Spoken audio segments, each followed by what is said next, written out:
Terkait dengan kondisi iklim yang makin ekstrim, PBB pun telah memberikan peringatan terkait bahaya perubahan iklim tersebut bagi perekonomian. Lalu langkah seperti apa yang perlu disiapkan Indonesia? Saat ini kami sudah tersambung bersama anggota Dewan Kehormatan CFO Klub Indonesia, Bambang Brojonegoro. Pak Bambang, apa kabar? Alhamdulillah baik. Baik, Pak Bambang, evaluasi dari Anda seperti apa terkait dampak perubahan iklim bagi perekonomian Indonesia serta iklim usaha di Indonesia? Ya, Mbak Anneke, kalau melihat dampak dari perubahan iklim akhir-akhir ini, tampaknya kita memang harus melakukan upaya yang lebih serius ya untuk bisa mengurangi emisi yang terjadi di Indonesia. Tadi disebutkan juga oleh Menteri Pertanian bahaya pangan gara-gara El Nino ya, yang bicara mengenai kekeringan. Tapi sebenarnya sebelum ada El Nino, yang kita tidak sadari, di salah satu lahan tersubur ya untuk menanam padi yang menjadi sumber ketahanan pangan kita, yaitu di pantai utara Pulau Jawa, gara-gara adanya rob ya, artinya makin tingginya permukaan laut yang masuk ke daratan, akhirnya terjadi beberapa lahan subur untuk penanaman padi ini menjadi hilang karena berubah menjadi daerah perairan maksud saya, yang artinya tidak bisa lagi dipakai sebagai lahan produktif untuk menambah produksi pangan. Nah, ini adalah contoh kecil yang cukup signifikan bagaimana dampak perubahan iklim bisa sampai berpengaruh terhadap ketahanan pangan.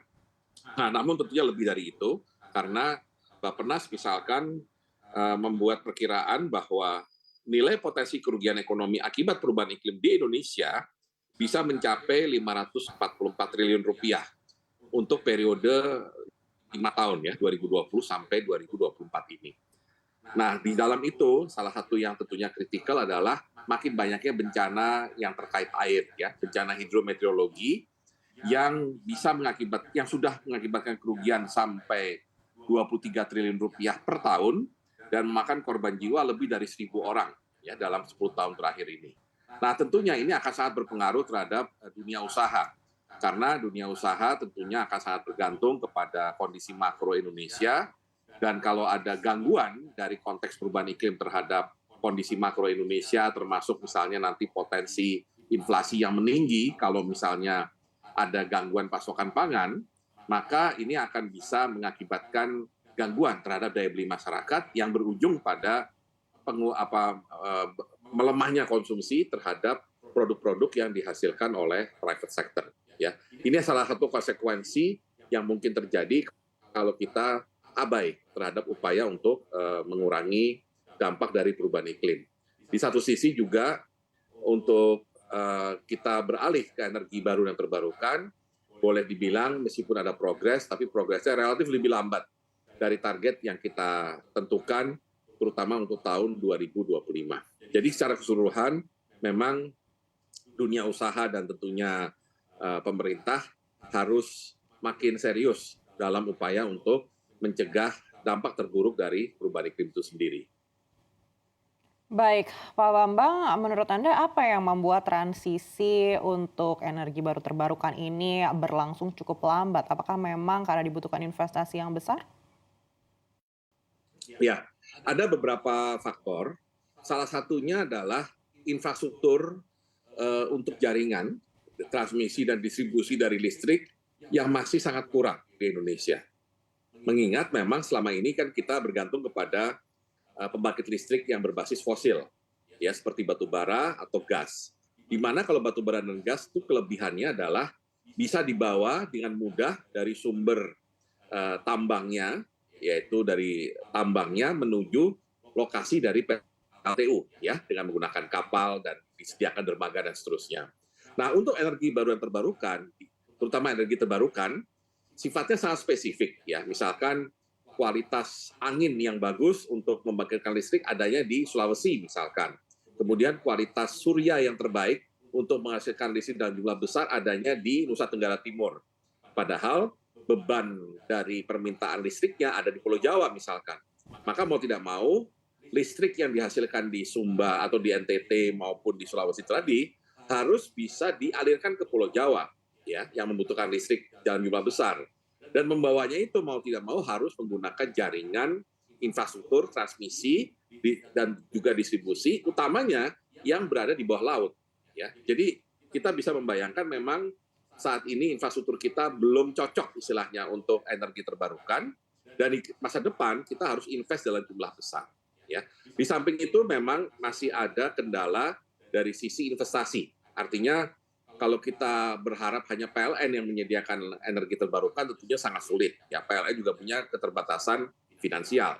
Tapi ketika kita mengundang dari luar, ternyata investor dari luar yang ingin masuk energi terbarukan di Indonesia masih merasa bahwa iklim investasi untuk energi terbarukan di Indonesia belum sepenuhnya cocok dengan appetite mereka, ya, baik dari segi mungkin harga beli, ya, maupun dari segi pengaturan dan dari segi kemudian kepastian berusaha, ya, karena tentunya berinvestasi di energi terbarukan ini pasti akan lebih besar daripada berinvestasi di energi fosil. Baik, artinya tanpa investasi jumbo untuk EBT, risiko meningkatnya kebutuhan anggaran baik dari segi anggaran negara ataupun korporasi ini akan terus meningkat untuk bisa mengantisipasi perubahan iklim. Tentu saja, ya, karena ini adalah masa transisi energi dari fosil ke terbarukan. Jadi otomatis memang ekosistemnya akan berbeda. Nah, karena ekosistem dan infrastrukturnya berbeda, otomatis akan banyak dibutuhkan investasi untuk skala awal dari energi terbarukan dalam jumlah yang besar. Namun tentunya bukan berarti kemudian kita berhadapan dengan keterbatasan anggaran maupun keterbatasan sumber finansial untuk investasi.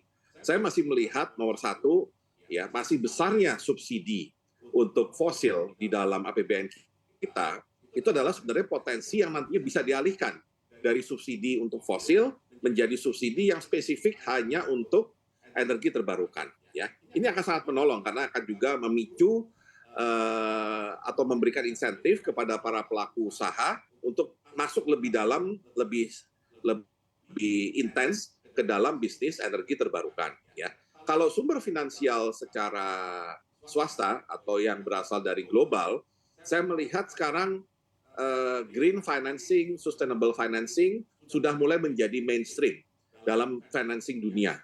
Jadi artinya kalau kita memang siap dengan proyek-proyek yang memang economically feasible, ya, untuk listrik, pembangkit listrik terbarukan, ya, maupun proyek-proyek yang bersifat green lainnya, maka seharusnya akses untuk mendapatkan green atau sustainable financing itu tidak terlalu sulit, ya.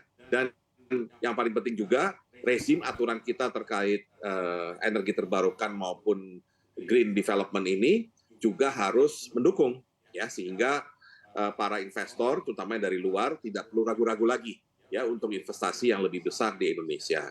Nah, di satu sisi juga kita harus makin mendorong tentunya peran dari teknologi itu sendiri, ya, karena bagaimanapun kita tidak bisa bergantung terus-menerus terhadap impor, ya, terutama untuk material dari pembangkit energi terbarukan. Nah, disinilah kita perlu memperkuat sisi riset dan inovasi agar nanti pengembangan dari energi terbarukan bisa menggunakan teknologi yang kita kembangkan sendiri, khususnya untuk beberapa jenis energi terbarukan, misalnya biomasa, ya, yang tentunya unik di Indonesia, maupun juga untuk pembangkit listrik yang tentunya berkait dengan misalnya arus laut yang barangkali belum terlalu banyak dikembangkan di berbagai negara.